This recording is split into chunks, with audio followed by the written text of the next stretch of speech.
So our first question deals with food safety.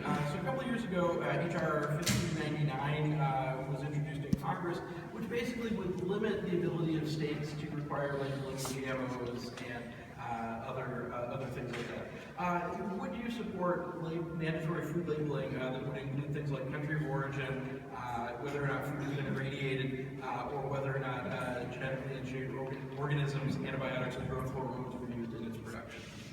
Okay, I take that first. You take that first. And I'll just tell you right now, I already have a record on this. I sponsored a bill when I was in the legislature to actually have GMO labeling on food here in the state of Iowa.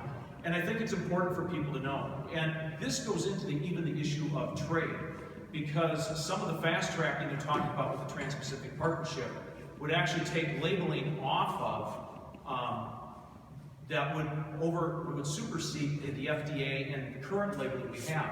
So you wouldn't know the country it's labeled in. You might not know whether they used hormones or whether they used other forms of genetic modified organisms or other changes to the food.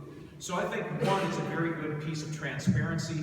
I think we should require companies to put what's on their products.